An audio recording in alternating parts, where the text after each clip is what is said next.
Young India police school ప్రారంభోత్సవ కార్యక్రమానికి నాతో పాటు ముఖ్య అతిథులుగా విచ్చేసిన ఐటీ అండ్ ఇండస్ట్రీస్ మినిస్టర్ మిత్రులు శ్రీధర్ బాబు గారు, ఈ కార్యక్రమంలో పాల్గొన్న శాసన మండలి చీఫ్ విప్ పట్నం మహేందర్ రెడ్డి గారు, స్థానిక పార్లమెంట్ సభ్యులు కొండ విశ్వేశ్వర రెడ్డి గారు, స్థానిక శాసనసభ్యులు మిత్రులు ప్రకాష్ గౌడ్ గారు, చేవెళ్ళ శాసనసభ్యులు యాదయ్య గారు, శాసనసభ్యులు నాగరాజ్ గారు, శాసనసభ్యులు కుంభం అనిల్ రెడ్డి గారు, రాష్ట్ర డీజీపీ జితేందర్ గారు, హైదరాబాద్ పోలీస్ కమిషనర్, ఈ young India police academy police school incharge CV Anand గారు, స్టీఫెన్ రవీంద్ర గారు, ఇతర పోలీసు ఉన్నతాధికారులు, పోలీసు కుటుంబ సభ్యులందరికీ కూడా నా శుభాకాంక్షలు తెలియజేస్తున్నా. హోంగార్డ్ నుంచి డీజీపీ వరకు కాకి డ్రెస్ వేసుకునే ప్రతి పోలీసులకు ఈ యంగ్ ఇండియా పోలీస్ స్కూల్ అనేది అత్యంత ముఖ్యమైనది. తల్లిదండ్రులుగా మీరు మీ విధి నిర్వహణలో కుటుంబానికి సమయం ఇవ్వలేక మీ పిల్లల చదువుల మీద సరైన దృష్టి సారించకపోవడము, మీ పిల్లలు బాగా చదువుకుంటున్నా వాళ్ళు చదువుకుంటున్నారో లేదో అనే ఆందోళనతో పోలీస్ సిబ్బంది, అది హోంగార్డ్ కావచ్చు, వివిధ హోదాలలో ఉన్న పోలీస్ శాఖ సిబ్బంది తల్లిదండ్రుల యొక్క ఆలోచన, వాళ్ళ ఆవేదన ఇది. పోలీస్ కుటుంబాలతో, పోలీస్ శాఖతో నాకు అత్యంత అనుబంధము. ఆ శాఖలో ఉండే సిబ్బంది యొక్క ఆలోచన విధానము నాకు ఒక స్పష్టమైన అవగాహన ఉన్నది. ఎన్నికల సందర్భంలోనే ఎలక్షన్ మేనిఫెస్టోలో నేను ఈ విషయాన్ని పొందుపరచడం జరిగింది.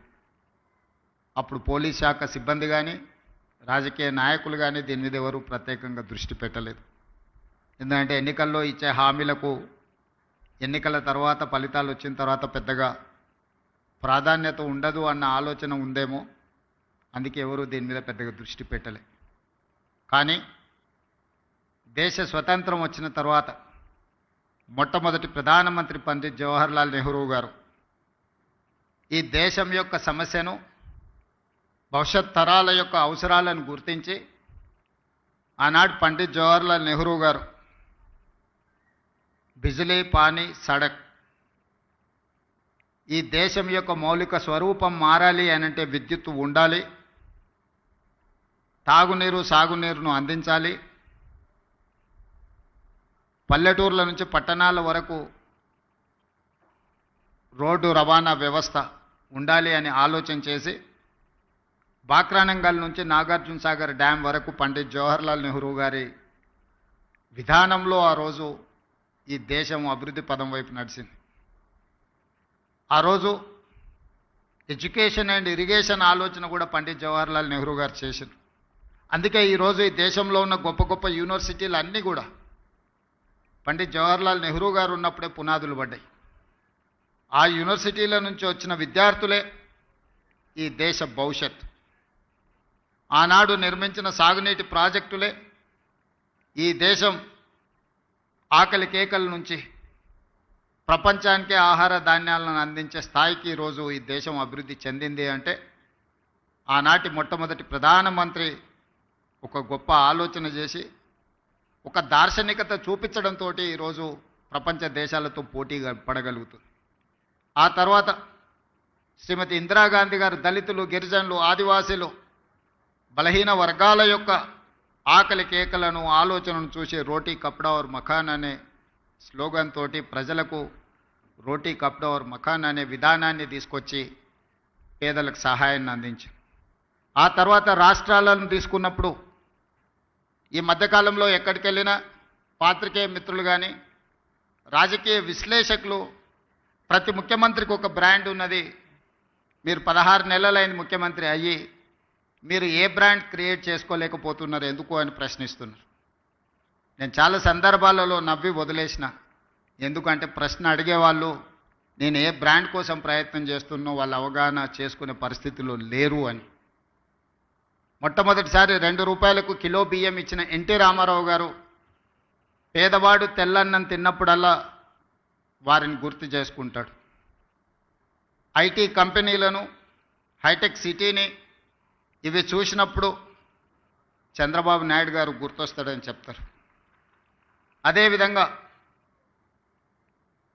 జలయజ్ఞం వ్యవసాయాన్ని ప్రాధాన్యతగా తీసుకొని ఉచిత కరెంటు నుంచి సాగునీటి ప్రాజెక్టుల వరకు రైతుల సమస్యలను చర్చించినప్పుడు రైతు బాంధవుడుగా డాక్టర్ వైఎస్ రాజశేఖర రెడ్డి గారు గుర్తొస్తారు. సరే, ఇంకొంతమంది కొన్ని రకాలుగా కొన్ని బ్రాండ్స్ క్లెయిమ్ చేస్తూ ఉంటారు. ఉద్యమకారులమని, తెలంగాణ ప్రదాతలమని. వాళ్ళ గురించి నేను పెద్దగా చర్చించదలుచుకోలేదు. మరి మీరు ఏ బ్రాండ్ లేకుండానే అన్నోటీస్డ్ చీఫ్ మినిస్టర్గా మీరు రావడం పోవడం జరుగుతుందా అని చెప్పి విశ్లేషకులు, శ్రేయోభిలాషులు అడుగుతున్నారు. నేను ఒక మాట చెప్పదలుచుకున్న ఈ వేదిక మీద నుంచి విశ్లేషకులకు, విమర్శకులకు, ఈ రాష్ట్రంలో ఉండే ప్రజలకి, young India is my brand. I wanted to create an brand that is called young India. 1000 సంవత్సరాల చరిత్ర కలిగిన మానవుల కోసం దేశాలు, సరిహద్దులు అనేటివి కృత్రిమంగా మనం సృష్టించుకున్నవే. ఒకప్పుడు రాజ్యాలు ఉన్నప్పుడు బలవంతుడైన రాజు ఆక్రమించుకుంటూ పోతే పెద్ద పెద్ద రాజ్యాలు ఉండేటివి. మళ్ళీ సామంతులు స్వతంత్రం ప్రకటించుకుంటే అవి చిన్న రాజ్యాలుగా మారినాయి. రాజ్యాల సరిహద్దులు మనం సృష్టించుకునే. ఈరోజు వీసా విధానం ఒకప్పుడు పాకిస్తాన్, ఆఫ్ఘనిస్తాన్ వరకు అఖండ్ భారత్. కానీ దేశ విభజన జరిగిన తర్వాత బంగ్లాదేశ్, పాకిస్తాన్, ఆఫ్ఘనిస్తాన్ రకరకాల దేశాలుగా ఈరోజు వీసాలు తీసుకొని మనం వెళ్తున్నాం. ఈ సరిహద్దులు అన్నీ కూడా మనం కృత్రిమంగా సృష్టించుకున్న సరిహద్దులే, మానవులు తయారు చేసుకున్న సరిహద్దులు. కానీ వీళ్ళందరికీ అవసరమైన అవసరాలు ఏమి? వీటి మీద ప్రత్యేకమైన దృష్టి పెట్టాల్సిన అవసరం పాలకుల మీద ఉన్నది. అది రాజ్యాలు కావచ్చు, స్వతంత్ర భారతదేశం కావచ్చు.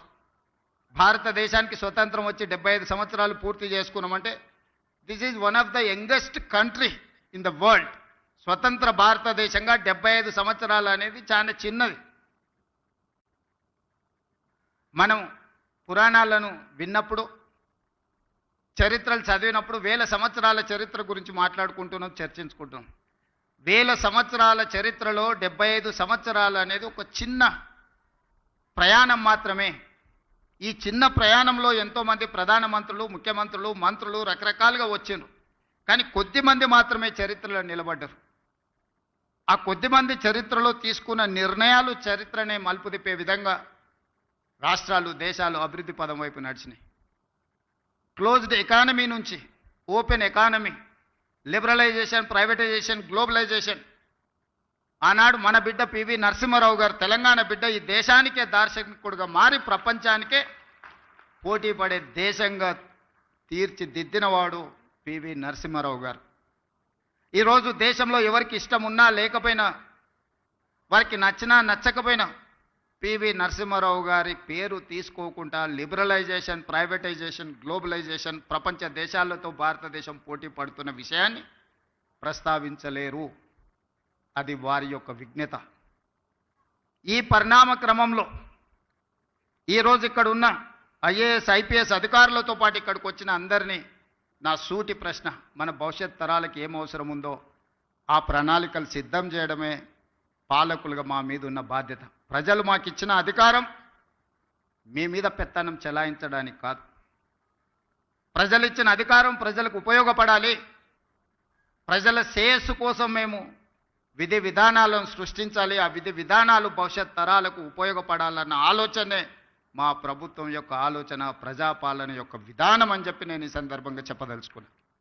అందుకే ఈరోజు ఒక్కొక్కరికి ఒక బ్రాండ్ ఉంది అనేదైతే అంటున్నారు, ఈరోజు నా బ్రాండ్ యంగ్ ఇండియా. అందుకే ఈరోజు యంగ్ ఇండియా స్కిల్స్ యూనివర్సిటీని మనం మొదలు పెట్టుకున్నాం. యంగ్ ఇండియా స్పోర్ట్స్ యూనివర్సిటీని మనం మొదలు పెట్టుకుంటున్నాం. యంగ్ ఇండియా స్పోర్ట్స్ అకాడమీని మనం మొదలు పెట్టుకుంటున్నాం. నేను సౌత్ కొరియా విజిట్ చేసిన ఈ మధ్యకాలంలో మా మిత్రుడు శ్రీధర్ బాబు గారితో. హార్డ్లీ ఆ దేశం యొక్క జనాభా 10 to 12 మిలియన్స్. అంటే ఒక మన హైదరాబాద్లో ఎంత జనాభా ఉన్నారో ఆ దేశం మొత్తం జనాభా 1,20,00,000 మంది. కానీ ఒలింపిక్స్లో 32 మెడల్స్ వచ్చినాయి వాళ్ళకు. భారతదేశానికి గోల్డ్ మెడల్ గుండు 0. 140 కోట్ల జనాభా ఉన్న భారతదేశం ఒలింపిక్స్లో ఒక గోల్డ్ మెడల్ కూడా తేలేదు అని అంటే ఈ దేశం నిజంగా నిశితంగా ఆలోచన చేయాల్సిన అవసరం ఉన్నదా లేదా ఈరోజు పాలకులు ఆలోచన చేయాలి. ఒక చిన్న దేశం. నేను అక్కడ సౌత్ కొరియన్ స్పోర్ట్స్ యూనివర్సిటీ ఒక 30 acres క్యాంపస్, జస్ట్ ఆ స్పోర్ట్స్ అకాడమీని నేను చూడడానికి వెళ్తే అక్కడ ఒక అమ్మాయి కలిసింది నాకు. ఆ అమ్మాయి ఆర్చరీలో 3 గోల్డ్ మెడల్స్ సాధించింది.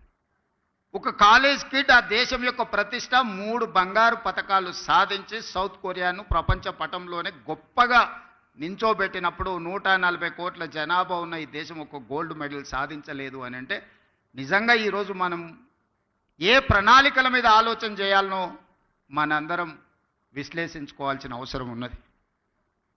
ఇవాళ ఫీ రియంబర్స్మెంట్, ఇతర పథకాలు, లేకపోతే మన ఆర్థిక స్తోమత పెరగడం వల్ల తల్లిదండ్రులకు పిల్లల యొక్క విద్య మీద ప్రత్యేకమైన దృష్టి సారించడం వల్ల మన స్పెండింగ్ కెపాసిటీస్ పెరిగినాయి. లేదా మన ఆదాయాన్ని మొత్తం పిల్లల చదువుల కోసమే పెడుతున్నాం.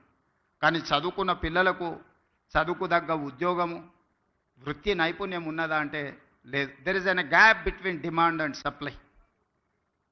ఈరోజు ప్రతి సంవత్సరం మన దగ్గర ఉన్న 175 ఇంజనీరింగ్ కాలేజీల నుంచి 1,10,000 మంది ఇంజనీరింగ్ గ్రాడ్యుయేట్లను తెలంగాణ రాష్ట్రం ఉత్పత్తి చేస్తుంది. ఇందులో నాణ్యత ఎంత అని అంటే ఎవరి దగ్గర దీనికి జవాబు లేదు. Just like that engineering graduate పట్టా తీసుకొని వస్తే వాళ్ళ తల్లిదండ్రులు పాపం గ్రామీణ ప్రాంతాలలో మా పిల్లవాడు ఇంజనీరింగ్ చదువుకున్నాడు. ముఖ్యంగా నా నియోజకవర్గం నుంచి పేదవాళ్ళు వస్తుంటారు, సార్ నువ్వు ముఖ్యమంత్రి గారివి ఎలాంటి పెద్ద కంపెనీలకు చెప్తే మా పిల్లోడికి ఉద్యోగం వస్తుంది. ఆ కంపెనీ వాళ్ళతో మాట్లాడితే వాళ్ళు అతన్ని ఇంటర్వ్యూ చేస్తే ఆయన అప్లికేషన్ ఫామ్ కూడా నింపుకోలేకపోతున్నాడు, సార్ ఏ రకంగా ఉద్యోగం ఇవ్వాలి, మేము ఈ బరువును మోయలేము, మేము ఒక మనిషిని తీసుకుంటే డబ్బులు కాదు, ఆఫీస్లో ఒక కుర్చీ, ఫ్యాను, ఏసీ, అతనికి కావాల్సినవి అన్నీ ఇస్తే ఇట్లా ఒక 10 మంది మా సంస్థలో చేరినంటే మా సంస్థ ఉద్యోగాలు ఇచ్చుడు కాదు, మేము ఉద్యోగాలు ఎత్తుకుంటూ పోవాల్సి వస్తుంది సార్ అని చెప్తున్నారు వాళ్ళు. అందుకే ఈరోజు ఆలోచన చేసి 1,10,000 మంది ఇంజనీరింగ్ గ్రాడ్యుయేట్లను ప్రతి సంవత్సరం తయారు చేస్తున్న తెలంగాణ రాష్ట్రం వాళ్ళకి సాంకేతిక నైపుణ్యం నేర్పించాలి. ప్రపంచ దేశాలలో ముఖ్యంగా మిడిల్ ఈస్ట్ కంట్రీస్లో, డెవలప్డ్ కంట్రీస్లో కూడా చాలా ఆపర్చునిటీస్ ఉన్నాయి.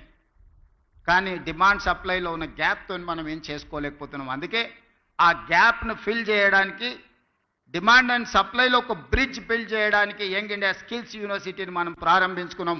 Young India Skills University public private partnership ఈ దేశంలోనే ఒక బెస్ట్ యూనివర్సిటీని తయారు చేయాలని మన నిర్ణయం తీసుకొని ఆ యూనివర్సిటీకి మహేంద్ర అండ్ మహేంద్ర కంపెనీస్ మీకు అందరికి తెలుసు. ఈరోజు రోడ్ల మీద ప్రతి 4 వెహికల్స్లలో ఒక వెహికల్ మహేంద్ర వెహికల్ ఉంటాయి. ఆ గ్రూప్ ఆఫ్ కంపెనీస్ చైర్మన్ మన Young India Skills university chairperson. ఒక ప్రైవేట్ కార్పొరేట్ కంపెనీ దిగ్గజాన్ని రాష్ట్ర ప్రభుత్వం ఒప్పించి మన తెలంగాణ రాష్ట్ర ప్రభుత్వం ప్రారంభించుకున్న యంగ్ ఇండియా స్కిల్స్ యూనివర్సిటీకి ఈరోజు చైర్పర్సన్గా ఉన్నాడు. ఈరోజు మహేంద్ర యూనివర్సిటీ ఉన్నది ఇక్కడ. సక్సెస్ఫుల్గా వాళ్ళు ఒక అకాడమీని నడపగలుగుతున్నారు. ఆ వ్యక్తినే తెలంగాణ రాష్ట్ర ప్రభుత్వం ఒప్పించి మన యంగ్ ఇండియా స్కిల్స్ యూనివర్సిటీకి ఈరోజు చైర్పర్సన్గా ఉండి 60 ఎకరాలలో ఫ్యూచర్ సిటీలో యూనివర్సిటీని నిర్మించడమే కాకుండా ఒక 500 నుంచి 600 కోట్ల కార్పస్ ఫండ్ ఆ బోర్డుకి ఇవ్వదలుచుకున్నాం. It is autonomous. వాళ్ళు ఏ రూపాయి కూడా రాష్ట్ర ప్రభుత్వం దగ్గరికి రావాల్సిన పని లేదు. ఆ బోర్డులో ఉన్న డైరెక్టర్లు ఈరోజు ఈ రాష్ట్రంలో, ఈ దేశంలో, ఇంక్లూడింగ్ వేదిక మీద ఉన్న పార్లమెంట్ సభ్యులు, అపోలో హాస్పిటల్స్ గ్రూప్, విశ్వేశ్వరరెడ్డి గారి ఫ్యామిలీ కూడా one of the board director in that young India Skills university. ఎక్కడ రాజకీయ పరమైన ఆలోచన చేయలే. దిగ్గజాలుగా రాణించిన వాళ్ళని బోర్డ్ ఆఫ్ డైరెక్టర్స్గా తీసుకున్నాం. రెడ్డి ల్యాబ్స్ కావచ్చు, అరబిందో కావచ్చు, ఇట్లాంటి కార్పొరేట్ కంపెనీలు సక్సెస్ స్టోరీ ఉన్నోళ్ళు మన Young India Skills University board of డైరెక్టర్స్గా ఉన్నారు. ఆ బోర్డ్ ఆఫ్ డైరెక్టర్స్కి చైర్పర్సన్గా ఆనంద్ మహేంద్ర ఉన్నాడు. ఈరోజు అదొక సక్సెస్ స్టోరీ కింద ప్రపంచానికే ఒక ఆదర్శంగా స్కిల్ డెవలప్మెంట్లో మనం ఇంతకుముందు స్కిల్స్లో మీకు డిప్లొమా ఉంది, సర్టిఫికెట్ కోర్స్ ఉంది, కానీ డిగ్రీ లేదు. ఇప్పుడు మన యూనివర్సిటీ నుంచి డిగ్రీ ఇస్తున్నాం. ఎందుకంటే వాళ్ళు ఫ్యూచర్లో వాళ్ళు మాస్టర్స్ చదవాలంటే డిగ్రీ సర్టిఫికెట్ లేకపోతే వాళ్ళు ఫర్దర్గా చదవలేరు. అందుకే ఆలోచన చేసి ఆ యంగ్ ఇండియా స్కిల్స్ యూనివర్సిటీలో చదువుకున్న వాళ్ళకు 4 years కోర్స్ కంప్లీట్ చేస్తే వాళ్ళకు డిగ్రీ సర్టిఫికెట్ ఇచ్చి ఇతర దేశాలలో మాస్టర్స్ చదువుకోవడానికి వాళ్ళకు అవకాశం కల్పించినాం. థియరీనే కాకుండా 50% ఆఫ్ ద అకాడమిక్ టైంలో ప్రాక్టికల్స్ ఆయా కార్పొరేట్ కంపెనీలే డైరెక్ట్గా తీసుకొని వాళ్ళ కంపెనీలలో వాళ్ళకి ట్రైనింగ్ ఇచ్చి డైరెక్ట్ రిక్రూట్మెంట్. ఈరోజు స్కిల్స్ యూనివర్సిటీలో శిక్షణ పొందే వాళ్ళను డైరెక్ట్గా ముందుగానే కార్పొరేట్ కంపెనీలు వాళ్ళ దాంట్లో అబ్జర్వ్ చేసుకుంటున్నారు. సో ఈ మధ్య ఫస్ట్ బ్యాచ్ తీసుకున్నారు, అందరికి ఉద్యోగాలు వచ్చినాయి. అందరికి ఎంతమంది చేరారో 100% యంగ్ ఇండియా స్కిల్స్ యూనివర్సిటీలో జాయిన్ అయిన ప్రతి యువకుడికి యువతికి ఈరోజు ఉద్యోగ భద్రత ఉన్నది. వాళ్ళకి సిలబస్ నుంచి శిక్షణ వరకు ఆ కార్పొరేట్ కంపెనీలే బాధ్యత తీసుకున్నాయి. ఉద్యోగ భద్రతను ఆ కార్పొరేట్ కంపెనీలే కల్పిస్తున్నాయి. అదే కాకుండా ఈరోజు యంగ్ ఇండియా స్పోర్ట్స్ యూనివర్సిటీని కూడా మనం as a policy we have taken a decision. ఇప్పుడు ఆ Young India Sports University sports అకాడమీకి కూడా ఈ దేశంలో ఉండే పెద్ద కార్పొరేట్ కంపెనీలు అందరినీ చేసి పెద్ద కంపెనీల యజమానులే ముందుకు వచ్చారు ఆ బోర్డుకి లేకపోతే ఆ యూనివర్సిటీకి చైర్పర్సన్కి ఉంటామని. ఇప్పుడు ఆ పోటీ పడే వాళ్ళ దగ్గరలో కొంతమందిని షార్ట్ లిస్ట్ చేసి ఈరోజు మనం తీసుకోవాలనుకుంటున్నాం. ఇదే కాదు, ఈరోజు ఎస్సీ ఎస్టీ బీసీ మైనారిటీలకు రెసిడెన్షియల్ స్కూల్స్ పెట్టిన మేము చెప్పినాం. కానీ ఏ స్కూల్కి కానీ ఎక్కడ కనీస వసతులు కూడా లేవు. చిన్న చిన్న పౌల్ట్రీ ఫామ్లలోనో లేకపోతే 4 రూముల్లో 2000 మంది స్టూడెంట్స్ని ఉంచే పరిస్థితి. 4 బాత్రూమ్లు ఉంటే 2000 మంది పిల్లలు ఉన్నారు. ఒక్క బాత్రూమ్ ఉంటే 1000 మంది ఆడపిల్లలు ఉన్నారు. ఇట్లాంటి పరిస్థితుల్లో మన దగ్గర ప్రారంభించిన SC ST BC minority residential schools ఏవైతే ఉన్నాయో వాటన్నిటిని కూడా నిశితంగా గమనించి young India integrated residential schools అని ఒక 25 acres క్యాంపస్ విత్ 200 crores డెవలప్మెంట్తోని మొన్ననే 58 స్కూళ్ళకు పర్మిషన్ ఇచ్చిన ప్రతి నియోజకవర్గంలో ఒక young India integrated residential schools where they can study more than 2500 students in one campus. SC ST BC minority and other స్టూడెంట్స్ని ఒక కార్పొరేట్ స్కూళ్ళతో కార్పొరేట్ కాలేజీలతో ఒక యూనివర్సిటీతో పోటీ పడే విధంగా 25 ఎకరాలల్లో ఇన్ఫ్రాస్ట్రక్చర్ కోసం ఈచ్ స్కూల్కి 200 crores మొన్ననే 11,500 crores మన బడ్జెట్లో ఫండ్స్ రిలీజ్ చేసిన. ఎందుకంటే ఈ దేశం భవిష్యత్తు తరగతి గదుల్లో ఉన్నది. తొందరలోనే నిన్నమన్న బేసిక్ ఎడ్యుకేషన్లోనే గవర్నమెంట్ విధానంలో ఒక చిన్న అస్పష్టత ఉన్నదని నాకు అనిపించింది. నిన్నమన్న ఎక్స్పర్ట్స్తోని ఎడ్యుకేషన్ కమిషన్తోని జయప్రకాష్ నారాయణ లాంటి వాళ్ళతో చాలామందితో నేను చర్చలు చేసిన. ప్రైవేట్ స్కూల్కి గవర్నమెంట్ స్కూల్కి ఉన్న తేడా ఏంది? ఈ దేశంలో ఈ రాష్ట్రంలో 29,500 గవర్నమెంట్ స్కూల్స్ ఉంటే 18,50,000 మంది స్టూడెంట్స్ ఉన్నారు. కానీ ప్రైవేట్లో 11,500 స్కూల్స్ ఉంటే 36 లక్షల మంది స్టూడెంట్స్ ఉన్నారు. కానీ టీచర్స్ ఎడ్యుకేషన్ క్వాలిఫికేషన్ చూపిస్తే గవర్నమెంట్ స్కూల్స్లో ఉన్న వాళ్ళు ఫార్ బెటర్, హైయెస్ట్ క్వాలిఫికేషన్ ఉంది గవర్నమెంట్లో ఉన్న వాళ్ళకి. ఎంఏ పీజీలు పిహెచ్డీలు చేసిన వాళ్ళు ఉన్నారు, ఎంఏ బిఎడ్ చేసిన వాళ్ళు ఉన్నారు. వేరాజ్ in private schools hardly graduates ఉంటే కూడా ఎక్కువగా ఉన్నది. కానీ 11,500 ప్రైవేట్ స్కూళ్ళల్లో చదువుకుంటున్న విద్యార్థులు 36 లక్షల మంది అయితే 29,500 స్కూల్స్ ఉన్న గవర్నమెంట్లో చదువుకుంటున్నది 18.5 లక్షల మంది విద్యార్థులే చదువుకుంటున్నారు. మన విద్యా విధానంలో లోపం ఎక్కడుందని నేను ఆలోచన చేస్తే 5 years కంప్లీట్ అయిన వాళ్ళనే ఫస్ట్ క్లాస్లో స్కూల్కు పంపాలని గవర్నమెంట్ స్కూల్స్ డెసిషన్ తీసుకుని, whereas in private schools nursery UKG LKG 3 years complete అయినప్పుడే 3+కి నర్సరీ, 4+కి యూకేజీ, 5+కి ఎల్కేజీ, ఆ తర్వాత ఫస్ట్ క్లాస్ నుంచి. సో ఇనీషియల్గానే తల్లిదండ్రులు వాళ్ళ పిల్లల్ని ప్రైవేట్ స్కూల్కి పంపించిన తర్వాత ఫస్ట్ క్లాస్కి మళ్ళీ తీసుకొచ్చి గవర్నమెంట్ స్కూల్లో చేర్పించే విధానమే మనం మొత్తం దెబ్బతినిపోయినాము. అందుకే ఈరోజు ఆలోచన చేసినాం, బేసిక్స్లోనే ప్రభుత్వము విద్యార్థులను చేర్చుకోకపోవడం వల్ల 3 సంవత్సరాలు ప్రైవేట్ స్కూల్లో నర్సరీ యూకేజీ ఎల్కేజీకి పోయిన తర్వాత ఫస్ట్ క్లాస్కి మళ్ళీ గవర్నమెంట్ స్కూల్స్కి వచ్చే అవకాశం చాలా తక్కువ ఉంది. కాబట్టి దీనికి పరిష్కారం నర్సరీ యూకేజీ ఎల్కేజీ గవర్నమెంట్ ఆధ్వర్యంలో పెట్టుకొని ప్రైవేట్ పిల్లలకి ఎట్లయితే ట్రాన్స్పోర్ట్ ఫెసిలిటీ ఎట్లయితే ఇస్తున్నారో ఫ్రీ ఆఫ్ కాస్ట్ మనం ట్రాన్స్పోర్ట్ ఫెసిలిటీతో పాటు బ్రేక్ఫాస్ట్ లంచ్ ఈవినింగ్ స్నాక్స్ కూడా ఈ పిల్లలకి ఇచ్చి ఒక ప్లే స్కూల్ని రన్ చేయాలా. ప్రతి దగ్గర పేదోళ్ళు ఎవరైతే ఉన్నారో మారుమూల పల్లెల్లో తండాలలో ఉండే పిల్లలకు ఒక మంచి ఎడ్యుకేషన్ ఇవ్వాలి అని ఈ మధ్యలోనే నిర్ణయం తీసుకున్నాం. తొందరలోనే ఇప్పుడు ఫస్ట్ క్లాస్ నుంచి ఉండే విద్యా విధానాన్ని నర్సరీ ఎల్కేజీ యూకేజీ వీటన్నిటిని కూడా ఒక కంపోజిషన్ కింద తీసుకొని ఈ ప్రీ స్కూల్ని కూడా ఈరోజు మనం గవర్నమెంట్లో ప్రారంభించుకోవాలనుకుంటున్నాం. ఈరోజు ఈ పోలీస్ స్కూల్ కూడా చాలామంది మా army school, Sainik school, national defence academy నుంచి వచ్చినాం. రకరకాల బ్రాండింగ్ అంటే దేశ సేవలో ఉన్న దేశ రక్షణలో ఉన్న సిబ్బంది డిఫెన్స్ కానీ నేవీ కానీ ఆర్మీ కానీ వాళ్ళ స్కూల్స్ చాలా గొప్పగా చెప్పుకుంటున్నారు. ఆ స్కూల్లో చదవడమే ఒక గొప్ప అవకాశంగా తల్లిదండ్రులు భావిస్తున్నారు. ఆ స్కూల్లో ఉండే పిల్లలు చాలా గొప్పగా వాళ్ళు చాలా గర్వంగా చెప్పుకుంటున్నారు. నేషనల్ డిఫెన్స్ అకాడమీ నుంచి వచ్చిన, ఆర్మీ స్కూల్ నుంచి వచ్చిన, సైనిక్ స్కూల్ నుంచి వచ్చిన అని. కరెక్ట్, వాళ్ళు బాగున్నారు కాబట్టి చెప్పుకుంటున్నారు. మరి పోలీస్కి ఏమైందని నేను అడుగుతున్నా. మనం కాంపీట్ చేయలేము వాళ్ళతోటి? మనకు శక్తి లేదా? మనకు విజన్ లేదా? పోలీస్ స్కూల్ ఎందుకు కాంపీట్ చేయొద్దు? ఎన్డీఏ స్కూల్తో మనం పోటీ పడలేమా? ఆర్మీ స్కూల్తో మనం పోటీ పడలేమా? వాళ్ళకి ఇస్తున్న ఇన్ఫ్రాస్ట్రక్చర్ గవర్నమెంట్కి ఇవ్వడానికి గవర్నమెంట్కు ఉన్న 3 లక్షల కోట్ల బడ్జెట్లో ఇది ఒక పెద్ద లెక్కన. అందుకే ఈరోజు నేను స్పష్టంగా ఆలోచన చేసి ఇక్కడ వేదిక మీద ఉన్న ఉన్నతాధికారులతో పాటు ఇక్కడ ఉన్న పోలీస్ సిబ్బంది, హోంగార్డ్ నుంచి డీజీపీ వరకు ఉన్న పోలీస్ సిబ్బంది నేను అడుగుతున్నా, మీ బ్రాండ్ మీరు క్రియేట్ చేసుకోండి. ఎక్కడైనా మీ పిల్లలు కలిస్తే నేను పోలీస్ స్కూల్లో చదువుకుంటున్నాను చెప్పుకునే విధంగా ఈ స్కూల్ని తీర్చిదిద్దాలి. మీకు ఏం కావాలనో గవర్నమెంట్ మీతోనుంది, మీ ముఖ్యమంత్రి మీతోనున్నాడు. మీకు నిధులు కావచ్చు, అనుమతులు కావచ్చు, ఏం కావాలన్నా కేజీ టు పీజీ వరకు మీ పోలీస్ స్కూల్ని మీరు తీర్చిదిద్దుకోండి. నేను ఉన్నంతకాలం మీకు నిధులకు కానీ అనుమతులకు కానీ ఎలాంటి ఇబ్బంది రాదు అని నేను మీకు మాటిస్తున్నా. ఎందుకు మీ పిల్లలు ఆత్మ న్యూనత భావంతో బాధపడాలి?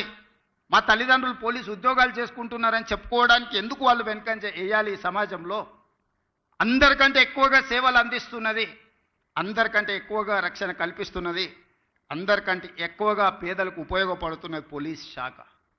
కానీ అది ఎందుకు మీరు మీ బ్రాండింగ్ మీరు ఎందుకు చెడగొట్టుకుంటున్నారని నేను అడుగుతున్నాను. అల్టిమేట్గా ఏ ఆఫీసర్ అయినా, ఏ చిన్న చిరుద్యోగి అయినా వాళ్ళ జీవితం అంతా కష్టపడేదంతా వాళ్ళ పిల్లల కోసమే కదా. ఆ పిల్లలు మంచిగా చదువుకొని ఈ దేశానికి నాయకత్వం వహించే నాయకులుగానో, ఈ దేశ నిర్మాణంలో పనికొచ్చే అధికారులుగానో రాణిస్తే అంతకంటే తల్లిదండ్రులుగా మీకు ఏముంటుంది సంతోషం అని నేను అడుగుతున్నా. అందుకే ఈ పోలీస్ స్కూల్ మన అందరి బాధ్యత. దీన్ని తీర్చిదిద్దడం అనేది మన సోషల్ రెస్పాన్సిబిలిటీ. నేను విశాల్ గోయల్కి నేను సూచన చేస్తున్నా. ఎందుకంటే సిలికాన్ వ్యాలీతో పోటీ పడే విధంగా షామీర్పేటలో ఫార్మా సైడ్ వీళ్ళు ఒక ఇన్ఫ్రాస్ట్రక్చర్ అంతా క్రియేట్ చేసిండ్రు. ఈరోజు ఫార్మా అంటేనే ఈరోజు వ్యాక్సిన్లో కానీ బల్క్ డ్రగ్లో కానీ హైదరాబాద్ తెలంగాణకు ఉన్న ఇంపార్టెన్స్ మీకు అందరికీ తెలుసు. అందుకే కార్పొరేట్ కంపెనీలతో మాట్లాడండి. ముఖ్యమంత్రిగా నేను అనుమతిస్తున్న డీజీపీ గారికి, సివి ఆనంద్ గారికి, ఇక్కడ ఉండే ఐటీ కంపెనీల నుంచి ఫార్మా కంపెనీల వరకు పిలిచి మాట్లాడండి. వాళ్ళ కార్పొరేట్ సోషల్ రెస్పాన్సిబిలిటీ ఫండ్స్ని పోలీస్ స్కూల్లో డిపాజిట్ చేసే విధంగా వాళ్ళని మీరు మాట్లాడండి. ఈరోజు ఇంత ప్రశాంతంగా ఇన్ని వేల కోట్ల టర్నోవర్ ఉన్న కంపెనీలు సైబరాబాద్ కమిషనరేట్ పరిధిలో నడుస్తున్నాయంటే పోలీసు రక్షణ లేకుండా, పోలీసు భరోసా లేకుండా ఈ సంస్థలన్నీ నడుస్తున్నాయా? మరి వాళ్ళ కార్పొరేట్ సోషల్ రెస్పాన్సిబిలిటీ అంటే పోలీసు పిల్లల చదువులకు అవసరమైన సహాయం అందించడం వాళ్ళ బాధ్యత కాదా? అందుకే ఈరోజు ప్రభుత్వ పరంగా ఎవరితో మాట్లాడాలో నాకు చెప్పండి, ఎవరితో అయినా నేను మాట్లాడతాను. మీ ఇన్ఫ్రాస్ట్రక్చర్ కాకుండా ఒక 100 కోట్లు మీ కార్పస్ ఫండ్ క్రియేట్ చేసుకొని ప్రతి రూపాయి కోసం గవర్నమెంట్ వైపు చూడొద్దు. బోర్డ్ ఆఫ్ డైరెక్టర్స్ కూర్చొని 100 crores మీ దగ్గర ఉంటే అందులోకి వెళ్ళి ఎవ్రీ ఇయర్ మీరు అకాడమిక్ ఇయర్ ప్లాన్ చేసుకోండి. ఆ బడ్జెట్ల నుంచి ఎట్లా ఖర్చు పెట్టుకోవాలో మీరే సొంతంగా నిర్ణయం తీసుకోండి. కార్పస్ ఫండ్ క్రియేట్ చేయడానికి అవసరమైన అనుమతులు ఏం కావాలో నాకు చెప్పండి. ఆ అనుమతులన్నింటినీ ఇచ్చే బాధ్యత నాది. యంగ్ ఇండియా అనే title, I have not created this title. Mahatma Gandhi has created this title 1921 నుంచి 1931 వరకు 10 years స్వతంత్ర పోరాటంలో ఒక పత్రికను నడిపిండు. ఆ పత్రిక పేరు young India. That was the voice of India.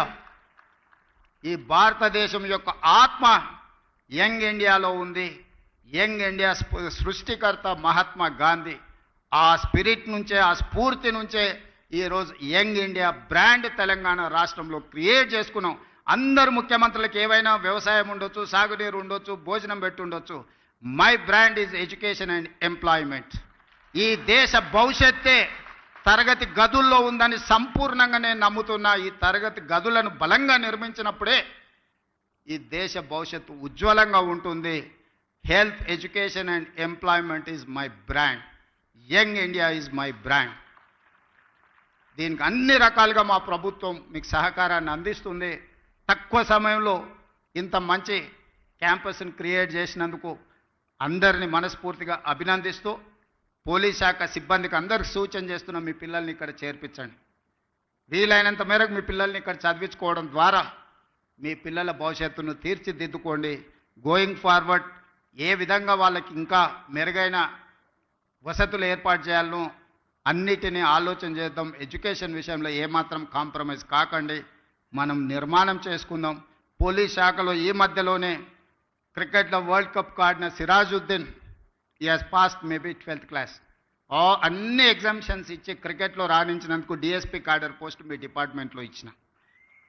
Boxing champion Nikhat Zareen, ఒక అమ్మాయి బాక్సింగ్ ఛాంపియన్ అయినందుకు ఆ అమ్మాయికి కూడా డిఎస్పీ ఉద్యోగం ఇచ్చినాం పోలీస్ శాఖలో.